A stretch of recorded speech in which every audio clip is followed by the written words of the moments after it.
आम के सीजन में जब भी आम के पेड़ों से आम तोड़ कर लाते थे, वे मोहल्ले में आसपास के घरों में तो बांट भी देते थे। साझा करके मीठे फल खाते थे। सिर्फ खेल टीवी पे देखते नहीं थे, तो गांव के मंदिर के पास सब छोटे बड्ढे मिलकर खेलते थे। हतूतू तो बरसात के मौसम में खूब खेला जाता था। गीली डंडा आदि खेल भी थे। अब तो बहुत कम खेल नजर आते थे। भोगवाद के पहिए ने संस्कृति के खेल गायब किए।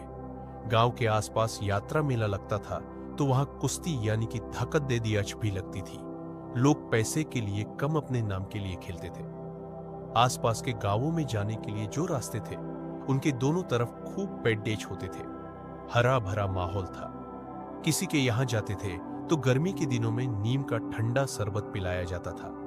दही से बना ताक यानी लस्सी पिलाई जाती थी, जिससे ठंडक मिलती थी। मेहमान घर में आए तो अजब सी खुशी होती थी। अब मेहमान न आए, ऐसा कई लोगों को लगता है।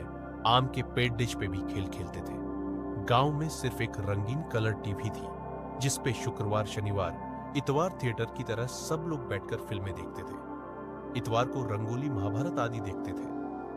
गणेश उत्सव के समय गांव में नाटक होता था, जिसमें सामाजिक आदि विषयों पे ड्रामा से जागरूकता फैलाई जाती थी। मनोरंजन होता था। अब डीजे लगता है, पर पहले के जैसी मजा ना आती है। नदी में खुले आसमान के नीचे स्विमिंग करने का मजा भी कुछ और था। तब नदी में पानी गर्मी के दिनों में गहरा न होता था और साफ सुथरा भी होता था। नदी के उजागर हुए रेत पे अलग अलग मूर्तियां, आकृति बनाने का मजा भी कुछ और था। अब नदियों से रेत बेइंतहा निकालने की वजह से और डैम की वजह से पानी बहुत गहरा हुआ। उसमें अब नजदीक शहर के गटार का मैला गिरता है।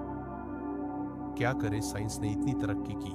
स्वच्छ भारत मिशन कुछ इस तरह है। कारपोरेशन तो बहुत गरीब हुए हैं बेचारे, जो एक फिल्टर भी नहीं लगा सकते। खेतों में सरसों, तिल, खरबूज आदि एक से ज्यादा फसल होती थी। आज बस गिने चुनी फसल लेने का ट्रेंड सेट हुआ है। खेत में गए तो बरसात के शुरुआती दिनों में लाल कीटे आदि दिखते थे, जो सावन के मौसम के आगाज का संकेत होता था। अब वह नहीं दिखते। कभी कभार दिखाते हैं, पर बहुत कम।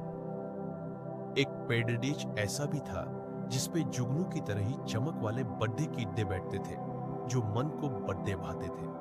बचपन में मिट्टी लगदी के घर, मिट्टी के बर्तन भी बहुत होते थे। गर्मी के दिनों में मिट्टी के माट का पानी सुकून ठंडक जो देता था, वह अब फ्रिज के पानी में नहीं मिलती। अब चमक दमक का दौर आ गया है, तो मिट्टी के बर्तन जो कुछ थोड़े थे, उनकी जगह स्टेनलेस स्टील की बर्तन ने ली। ऐसे ही दिल छू लेने वाले वीडियोस के लिए हमारे चैनल को सब्सक्राइब करके पास वाली घंटी जरूर बजा दीजिए। जय हिंद, वंदे मातरम।